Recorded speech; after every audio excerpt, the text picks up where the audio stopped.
اهلا بيكم. حالة غير مسبوقة من الانفلات بتضرب الاعلام الرياضي اليومين دول. اعلام الكباتن بقى من اكتر الحاجات المسيئة لسمعة مصر، تلقيح وتجريح وتحفيل وتهليل وكيد نساء وقصف جبهات، لا وكمان اغاني مهرجانات. ده ملخص المحتوى اللي بيتصدر للجماهير كل ليلة عبر شاشات التلفزيون او عبر البث المباشر على مواقع وقنوات وصفحات السوشيال ميديا. ما هو يا بتعرف يا ما بتعرفش. انا لسه ما جربتش اصلا. يبقى ما بتعرفش. حالة مجنونة خرجت الرياضة من الملاعب والصالات وأدخلتها في دوامة عبادة الترافيك بعد ما أصبح الترند هو المحرك الرئيسي للأحداث الرياضية في المحروسة. ولو كان الفنانين وبعض النقاد اعتبروا فيلم ريش إساءة لسمعتنا وتصدير لصورة سلبية ما بقتش موجودة في مصر، فنقدر نقول بضمير مرتاح إن إعلام الكباتن هو ريش الجمهورية الجديدة اللي بنحاول نبنيها ونرسي قواعدها في كل المجالات على أسس نظيفة وصريحة وحقيقية. اشتراكك في القناة شيء مهم لينا وبيفرحنا ويدعمنا. لو لسه ما اشتركتش اشترك دلوقتي، وما تنساش لايكك الجميل على الحلقة لو عجبتك. اربطوا الأحزمة واستعدوا للانطلاق في رحلة جديدة من رحلات CMC كرتون مصر كوميدي. أنا عارف عرفة أبو المفهومية، ودي قناة MB4U، ورحلة النهاردة الإعلام الرياضي ريش الجمهورية الجديدة.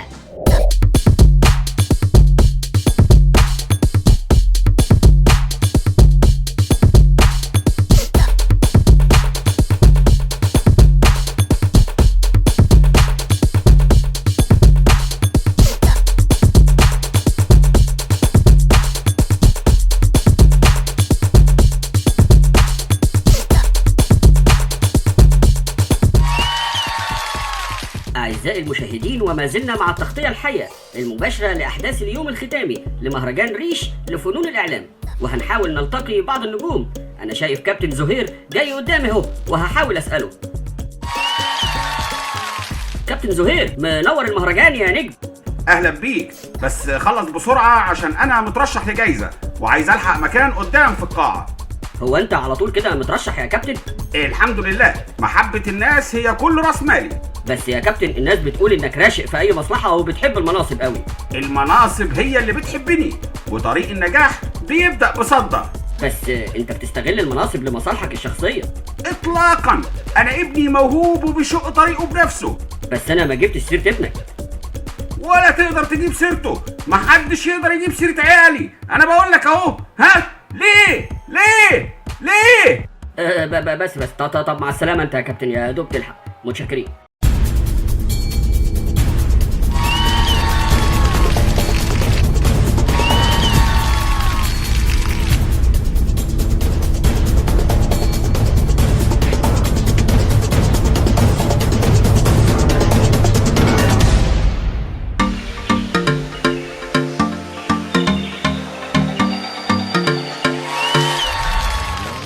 وزي ما احنا متابعين، انا شايف من بعيد ضفدع الغناء العربي والاعلام جاي علينا اهو. انا هحاول استفزه واطلع منه بتصريح. كابتن بتنجان، منور يا فنان. اهلا بيك وبالساده المشاهدين واهلي في البلد. يا ترى ايه سر الكارير شيفتنج اللي عملته وغيرت نشاطك من صحفي لمذيع لمطرب؟ ما تهمت بقى. والله انا كده بستمد نشاطي من اسمي البتنجان. ممكن تاكله مسلوق وممكن تاكله مقلي ومحمر ومخلل، وهو البتنجان. الله عليك يا فنان. ويا ترى مين بيكتب لك ويلحن لك؟ انا بكتب عند التبعي وبلحن واوزع عند البخل. بس انت مش شايف ان ده انحدار بالطعم الاعلامي؟ ابدا خالص، انا بتاع التحبيش، انا طرش الاعلام. جوعتنا والله يا كابتن. الف شكر.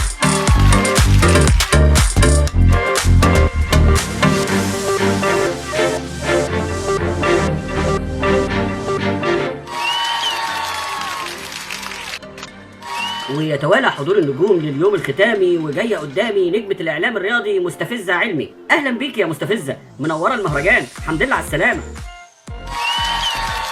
أهلا بيك وبكل الفانز بتوعي. سمعنا إنك سبت البلد وطفشتي بعد ما النجم يا كشملك وسابك على الهوا ومشي. كذب وإشاعات. أنا سافرت شوبينج وسياحة بس لما الفلوس خلصت رجعت. أنا مخلصة فلوسي على شعري وإكسسواراتي، كادراتي هي حياتي. بس انت اختفيتي من على الشاشة خالص. ما أنا واخدة بالي، أصلي لقيت عريس وهبطل إعلام. ألف مبروك وعقبال البكاري.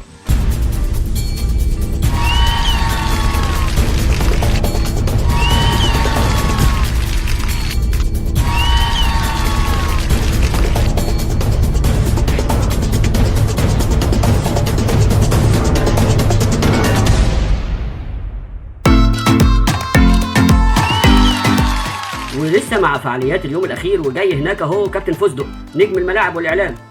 كابتن فستق اهلا بيك. اهلا وسهلا، بس احب الفت نظرك انك قدمتني ب6 كلمات وقدمت مذيع القناه المنافسه ب9.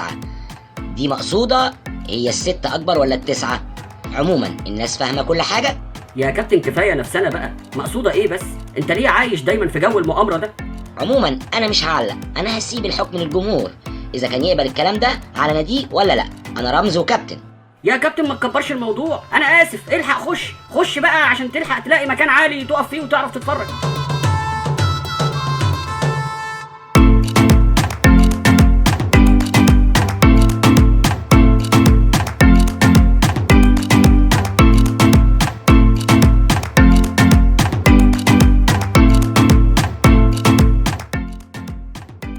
والآن مع اللحظة الحاسمة اللي كلنا منتظرينها من أول المهرجان، لحظة الفرحة، لحظة إعلان الفائز بجائزة المهرجان. الفائز بجائزة مهرجان ريش لفنون الإعلام الصحفي المذيع ضفدع الغناء العربي عبد القادر بتنجان.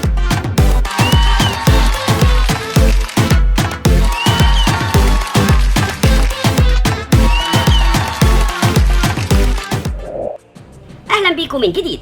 معروف عن الرياضة إنها فايز ومهزوم، غالب ومغلوب، في إطار من الود والحب والروح الرياضية اللي ما تخليش حد شايل من حد. زمان لما فاز صالح سليم برئاسة مجلس إدارة النادي الأهلي، جاله جواب من محمد حسن حلمي رئيس نادي الزمالك إنه هيحضر للنادي الأهلي عشان يهنيه بفوزه. وكان رد الكابتن صالح: فليبقى الكابتن حلمي في مكانه، وسأحضر أنا والمجلس غدا لمكتبه في نادي الزمالك لتلقي التهنئة. دي اللي بنسميها الروح الرياضية، ومتهيألي باينة في الصورة. مين فينا ما بيترحمش على الزمن الجميل كل ما يشوف لقطة حسن شحاتة والخطيب ايد في ايد ورايحين سوا للمدرجات؟ بيتقدم لحسن شحاتة خطيب نجم مصر، ياخد حسن شحاتة نجم مصر وبيتقدم لجمهور النادي الاهلي بيتجه قويا الى جمهور نادي الزمالك. دي الروح الرياضية اللي احنا عاوزينها تسود ملاعبنا. تروح الايام وتجري السنين ويدخل الاعلام الرياضي على الخط، اعلام الشورت والفانيلا او اعلام الكباتن اللي نقلوا كل عصبية الملاعب وانفلات المدرجات للمشاهد المسكين اللي ورا الشاشة. ولان البضاعة رايجة وزباينها كتار، دخل كمان الصحفيين واشتدت المنافسة بين المشعللاتية على ركوب وصناعة الترند، لدرجة اننا بقينا نشوف اغاني مهرجانات كل هدفها الاساءة. بالي يا دلدول يا دلدول، عيل مهبول يا دلدول، ولا عرض طول يا دلدول، ولا شخصية عمال شغال يا دلدول، في كلام بطال يا دلدول، ده بقى خلخال يا دلدول، في رجل ولية. انا مش هكلمك عن الروح الرياضية ولا عن المستوى الفني المتدني، لكن خليني اكلمك عن الاخلاق. بس اخلاق ايه؟ اقول لك ايه وانت فيك كل العبر، وانت عشان الترند لبست ست. النبي يا ابني دخلني يا ابني والنبي من الباب ده، اتفرج بس ربع ساعة واروح. والنبي ربع ساعة، ده انا كنت الريس، الدنيا اتدهورت بيا، وتطلع في وشي كده القرارات جاية في وشي دب دب دب. والنبي يا ابني ربنا يخلي لك ولادك ويخلي لك الحاجة. كده انت كويس يعني؟ عيالك مبسوطين باللي انت بتعمله ده؟ بلاش كده، جاب لك كام مشاهدة الترند ده؟ ويا ترى لما بترجع البلد في الصعيد اللي انت بتتمحك فيه، ناسك شايفينك ازاي؟ الو، ايوه يا عم، ماشي حاضر، هقتل واديك رن. ما علينا. الترند يا جماعة، الترند لا بيخلي الراكب راكب ولا بيخلي الماشي ماشي.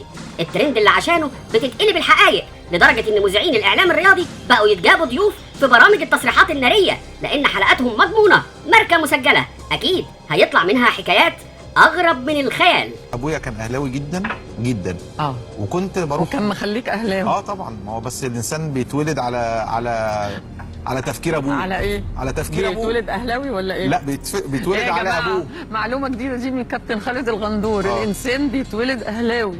الانسان بيتولد اهلاوي، بعد كده لما بيكبر كده ويفهم بيبقى زملكاوي. يا سلام. انا رحت مع والدي بتاع 3-4 ماتشات اهلي وزمالك، كنت ماسك العلم الاحمر. الكابتن خالد الغندور اهلاوي المنشأ والاصل. يا راجل قول كلام غير ده، هي اي حكايه في رغيف وخلاص؟ ده انت واحد من اشهر اسباب الشحن الجماهيري، لدرجه ان الناس ما صدقت قفشت فيديو ليك في البيت وانت بيتحفل عليك.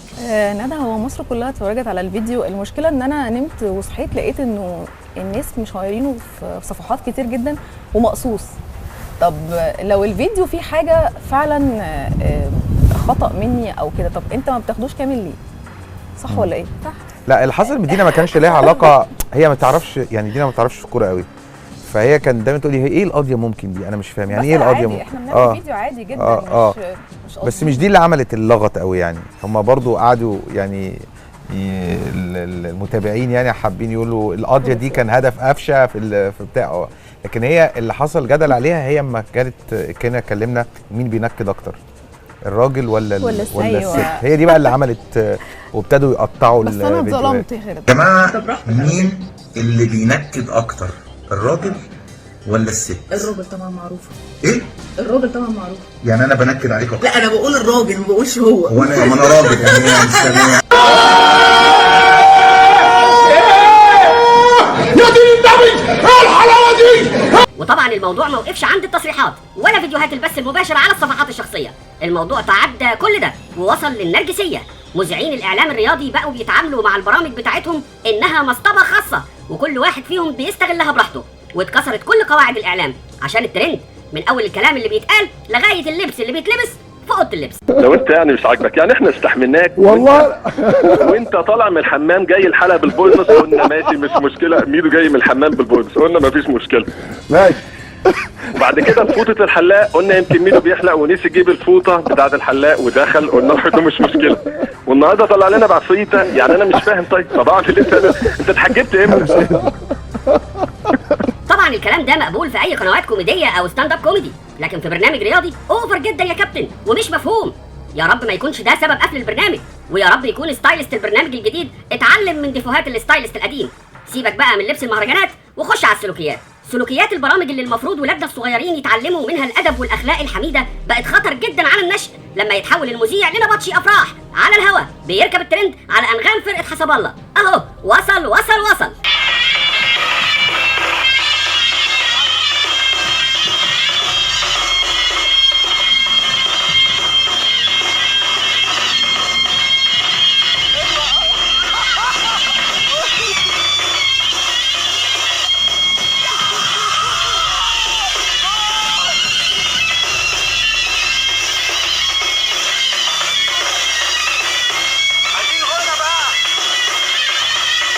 ايه الفايده يعني لما اعلم العيال الصغيره طرق جديده في التحفيل؟ انت كده كويس يعني؟ محترم مثلا؟ حيادي لا قدر الله؟ اصدقك ازاي لما تحب تتكلم جد؟ وبعدين انت ما اخدتش في المدرسه ان الرهان حرام؟ لو قلت لك امنيه يبقى انا يعني امنيه ان هو انا مش عايزه يكسب. وهو مش هيكسب الوداد لان انا متاكد من كده يعني. مركز انت متاكد عامه. لو يعني لو كسب النادي الاهلي هجيبك تاني يوم. لا مش هيكسب. ما انا رهان مش هيكسب. لو كسب هجيبك انا بقول لك مش هيكسب النادي الاهلي، مش هيكسب الوداد. انت مركز قوي مع الاهلي. لا والله يعني عايز اجيبك. بص يا كابتن لو كسب النادي، لو كسب النادي، سجل يا حسني، لو النادي الاهلي كسب الوداد هتعمل ايه؟ هجيب لك خروف. هتجيب لي خروف؟ انا متراهن مع محمد بيه ابو العز على خروف وهو وضحك عليا، بس انا بقول لك انا هجيب لك خروف. يعني الاهلي لو كسب الوداد هتجيب لي خروف؟ الخروف الذي ينتظره الملايين. بصوا يا جماعه وش اصفر، وش اصفر يا عيني والمصحف. اقسم بالله وش اصفر. يا عيني يا شوقي. معلش انت معذور، والعيب مش عليك، العيب على اللي جابك من المدرجات على كرسي المذيع وش من غير احم ولا دستور. جمهوري اكيد بنقول ان الجمهور هو اللاعب رقم واحد، وفعلا هو ده جمهور مصر الوفي اللي ورا منتخبها. والله اهم حاجه نطلبه من المنتخب النهارده التركيز وعدم الخوف والرهبه من منتخب المغرب، لان احنا احسن منهم، وسهل النهارده في ظل وجود الجمهور الكبير دوت ان احنا نكسب ونعمل حاجه علشان نرتاح بعد كده. سبحان العاطي الوهاب، احنا بنقدر الطموح بس بالراحه يا عم، ربنا اداك مكان كويس، حاول تستغله في شيء مفيد، اعمل زي المعلم اللي خد الاعلام الرياضي بوابه لمغاره علي بابا، انتخابات ومجالس ادارات رغم الاعتراف. اتقال انك في نفس الانتخابات في 2010 سويت بتقاطي نفسك في بعض السنوات. حصل طبعا، ده اعتراف احترمك عليه واقدر عليه. حصل معظم اللي جاي، معظم اللي جاي في لجنه سوينا فيها 5000 بطاقه. ليه؟ الراجل بيقول لك تعالى املى السنه دي، هتقول له لا، يقول لك ايه؟ تعالى املى السنه دي يا عم. طبعا يقول لك الراجل ده قاعد على اللجنه، الراجل اللي على اللجنه يقول لك تعالى صباح الخير، يقول لك صباح الخير كده يا كابتن مش تيجي تملى بطاقتين؟ فانا واخدها جد بقى يعني. فاخدت بطاقه، ما قال لي لا، فاداني 200 بطاقه، فاحنا داخلين 10 فكل واحد خد 200 بطاقه، وبعدين واحد ابن حلال تبعنا راح واخد البتاع كله تقريبا يعني، حطينا حوالي 5000 صوره. وبعد ده كله لسه البليه بتلعب، والهوا بيتفتح لتظبيط المصالح الانتخابيه عيني عينك تحت سمع وبصر المتحده، وعلى عينك يا تامر قصدي يا تاجر، زي اجتماع مجلس الاداره اللي على الهوا ده، الرئيس والنائب واعلانات المؤتمرات وحاجه اخر مليطه. انا رئيس شركه فيوتشر للاستثمار الرياضي اللي هي فيوتشر اف سي، ولكن فيوتشر هيعمل حضرتك عارف اعضاء مجلس الاداره وهم عاملين المؤتمر الصحفي يوم السبت ان شاء الله للاعلان عن الصفقات قبل بدايه الدوري، وان شاء الله موفقين بقى وتعملوا موسم كويس يا كابتن احمد. نورتني وشرفتني. ربنا يخلي حضرتك. انا اللي متشرف وبشكر حضرتك على يا رب ان شاء الله. وسبحان الله تلاقي نفس الرئيس والنايب بعدها بيومين على المنصه وسلم لي على تضارب المصالح. بشكر حضراتكم على التشريف وعلى الحضور. بشكر كل رجال الاعلام الحقيقه اللي شرفونا، الذين الكابتن ميدو. بتشرف بوجودي بجوار الكاتبه المحترمه قدام مع حضراتكم، بتشرف بوجود حضراتكم الحقيقه.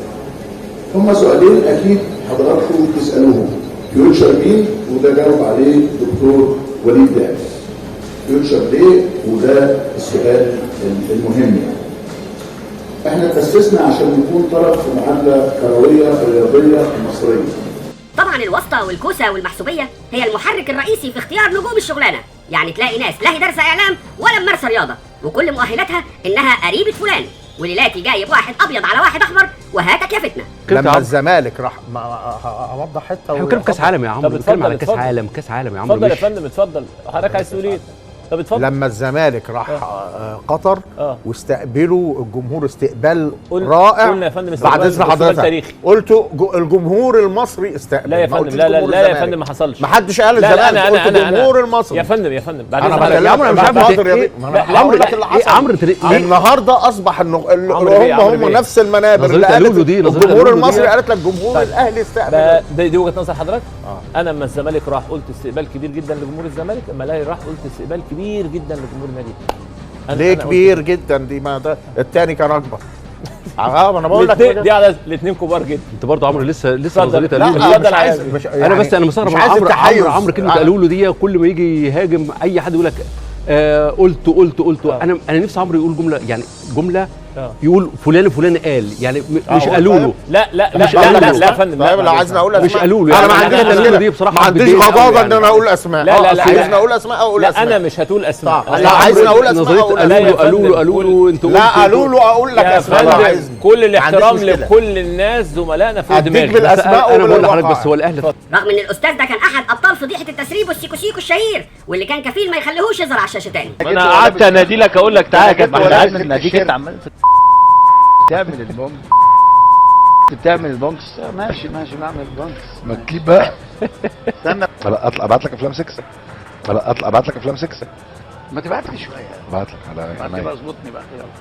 ما تبعت لي شويه. ابعت لك على عينيا. ما تظبطني بقى يلا. اظبط عشان يمكن ارضى عنك. احنا الكلام ده كله طالع على الهوا طبعا. يعني مية اخضر مش مشكله بقى.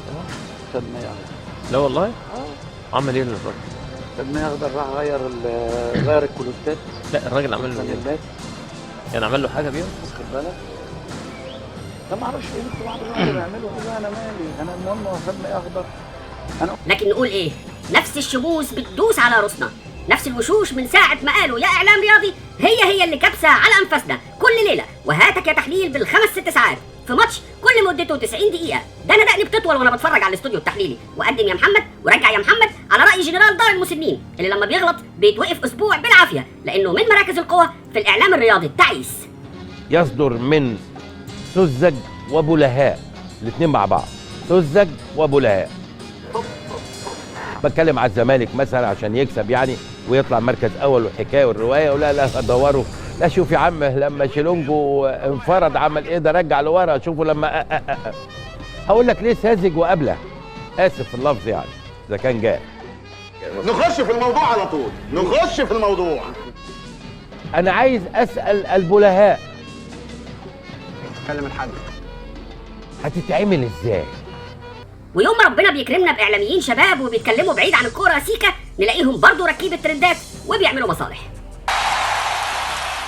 اهلا بحضراتكم مره تانية في الماتش. كان معايا قبل الفاصل على هذا المقعد الجميل المهندس محمد فرج عامر رئيس مجلس اداره نادي سموحه، لكنه زي ما شفتوا طبعا اللي حصل ان هو اتضايق من سؤالين من اصل 14 سؤال محضرينهم من الجهه المواجهه ليه، لانه الواقع يعني ان وقت الانتخابات انا لما بستضيف رئيس مجلس اداره او مرشح لانتخابات مجلس الاداره بعمل كل الشغل اللي ممكن يسأل ليه، مش اللي بس بيبرز انجازاته. عبر حسابه على الفيسبوك وكتب: انت كذاب وموجه، تنكر انك ارسلت ليا اخوك علشان اشغله عندي في مصانع برج العرب الجديدة، لانك كذاب وموجه. لم افصل عضوا في نادي سموحة. او يستضيفوا نجم الكوميديا الرياضيه الاعلاميه ويصطادوا منه افيهات للترند عشان الجمهور عايز كده، زي فقره النكت زمان في اي حفله لما كانوا يجيبوا حماده سلطان او عزب شو. انت كسبان 3 والراجل بيغير 2 ديفندرات التو. انت دلوقتي قدام ليبيا بتلعب ب5 ديفندرات. طبعا الكلام ده مش هيبقى على هوا ناس يقول لك لا هم مع الهيصه ومع الزيطه، واخد بالك؟ انه احنا بنتكلم كلام كوره، كلام فني. الكلام الفني ده انا ماشي يا كابتن. الكلام الفني ده هنعوزه بعد كده يعني. ادي يا عم كروش اللي الناس طايره بيه، بيقطعوه عشان الترند، من الاخر بقى عشان الزهق. لو كانت الناس زعلت من فيلم ريش وقالوا بيسيء لسمعه مصر، يبقى الضمير الحي لازم يكتشف ان الاعلام الرياضي هو ريش الجمهوريه الجديده. سيبوا الرياضه في الملاعب وبلاش نراقب الهمسه واللمسه والتصريح والتلميح، وكل واحد فيكم عامل نفسه خزينه الاسرار والمطلع على بواطن الامور. كفايه ريش يا جدعان، احنا حطينا رجلنا بصلاح وبجرامي ومنتخب اليد وغيرهم على خريطه الرياضه العالميه. عايزين واحنا داخلين على الجمهوريه الجديده وشوش جديده، فلسفه جديده غير فلسفه الترند والفتنه والفضايح والهري. الجمهوريه الجديده اللي بتعمل طرق ومحاور عمرها ما هتستمر ولا هتنجح طول ما احنا بنرمي زبالتنا على المحاور دي. كنت ماشي من كام يوم في المحور بتاع الفريق العصار، فاحنا كنت بتمشى فيه بالعربيه بقى، بنزل اشوف يعني مش ما بقاش معايا حد، فلقيت ان الناس كلها راميه مش يعني على المخلفات حطاها في نص الشارع. طب لما حطينا عربيات صغيره عشان الناس تحط فيها المخلفات، رفضت الناس اللي موجوده على الجنب اليمين والجنب الشمال ان العربيات دي تبقى موجوده فين؟ جنبهم، وراحوا محترمين سايبين العربيات في ايه؟ بعتوها في وسط الشارع. طب هنعمل ايه؟ قدامي خيار من 2، يا اشوف واسكت يا اشوف وايه واشتغل. انا ما اعرفش اسكت وانتوا ما تسكتوش. يعني بالله عليكم يبقى عندنا قضايا تستحق المناقشه، زي اتحاد الكوره اللي اختفى منه 16.5 مليون دولار ورايح جاي على النيابات والاستجوابات ومحدش بيجيب سيرته. لما يعني خلال 6 شهور في اخر دور الانعقاد الاول، في اخر فصل التشريع الاول واول دور الانعقاد الثاني، لما بنلاقي 27 طلب احاطه مقدمين من الساده النواب من مختلف محافظات مصر بشان مخالفات اتحاد الكره المصري، اللي يمكن لما نطلع عليها او بعضها يعني ملوش اتجاه الا ان يتم احالته الى النيابه العامه لو تم التحقق من صحه هذه الوقائع والمستندات. اذا الامر فيه مشكله. ولا الانديه الكبيره اللي بتعمل حفلات عالميه بالملايين ومحدش عارف دي فلوس مين اللي بتتصرف على دعايه انتخابيه دي، ومحدش بيجيب سيرتها ولا يسال عنها، ده مال عام ولا مال خاص؟ عدلي خد منك الكلمه. ده كان ماسك الميكروفون ما كانش هيسيبه، بس انا لحقت اخدت طرت على الميكروفون. وقف بس في نقطة. طرت. شكرا. بقول لك طرت جبتها من المقص، ما ينفعش ان انا اعديها ابدا. كابتن خطيب، التاريخ المشترك الكبير بينك وبين الكابتن حسن حمدي اعتقد محتاجين نسمع منك حاجه. بالنسبه للكابتن حسن حمدي فانا عايز اختصر جدا، عايز اقول ان انا حظي كويس وتشرفت بمزامله كابتن حسن في الملعب، وتعلمت منه في الملعب حاجتين: حب الاهلي والمواقف الصعبه ازاي نتصرف فيها، حتى المواقف اللي فيها انتصارات ما تبقاش فرحتنا كبيره، تبقى فرحه متوازنه. كمان اتعلمت منه في الاداره، لان انا زميلته في الاداره كتير جدا. ولا انديه كبيره بيدفع لها من فلوس الدوله اعانات كتيمي ومحدش بيجيب سيرتها عشان ما يتقالش ان الوزير كان غلطان لما عزل مجلسها المنتخب واللي القضاء رجعه تاني. اولا ده نصر من عند ربنا، والحق رجع الحمد لله، والناس اكدت ان احنا لا حراميه ولا كان عندنا مخالفات بفضل الله. في النهايه في ناس عايز اشكرها، بشكر كل اللي في الدوله اتدخل بعيد عن القضاء، بعيد عن الصندوق بتاع القضاء ده خالص. اتدخل من مسؤولين كبار كانوا عايزين يحلوا المشكله من غير القضاء، لكن انا صممت ان المشكله تتحل عن طريق قضاء مصر، لان القضاء لما يقول مرتضى منصور صاحب حق ويرجع دي عندي وسام على صدري. ان شاء الله باذن الله الفتره اللي فاتت دي كلها ربنا يوفقنا نصلحها. انا عرفت ان في لا دفع فلوس ضرايب ولا تامينات بقالهم سنه، واخدين قرض 70 مليون، وبعض المحلات كلها، كل دي مشاكل جايه لي سواء انا اللي رشحت نفسي او لغيري. ربنا يوفق سواء انا او اللي هيجي باذن الله. ده لي قرار، مفيش حاجه تمنعني من النزول، واللي مش عارف ان ده مفيش حاجه تمنعني الحكم اهو، ويسال الوزير هيقول مفيش حاجه تمنع مرتضى. اللي عايز يصلح بيصلح، مش محتاج اذن من حد، واللي عايزها تفضل ميغه وفتنه كلنا عارفين وساكتين. الجمهوريه الجديده مش هتنفع بالبلالين القديمه، فرقعوها. وبالمناسبه قبل ما اختم، ناس كتير سالوني عن ال8 مليار اللي هيصرفهم طارق بيه شوقي على التغذيه المدرسيه. تعليق على الحلقه اللي فاتت، احب ابشركم انها بدات تندع وظهرت ملامح التغذيه دي اهي. وجبه الصباح سر النجاح. يا سلام لم يا سلام، شغل تكاتك درجه اولى. ما تبصليش بعين رضيه، بص على ال8 مليار اللي اتدفعت فيا. عموما بالهنا والشفا على العيال، ومنه لله اللي كان السبب. ورساله للقائمين على الاعلام، انقذوا الرياضه من اعلام الكباتن قبل فوات الاوان، وقبل ما نندم ونقعد نشتم في ريش الجمهوريه الجديده. جايز ربنا يكرمنا باعلام يشدنا لفوق مش لتحت، وساعتها هتفتكروا كلامي وتبقوا تدعوا لي. دكتور عارف عرفه ابو المفهوميه.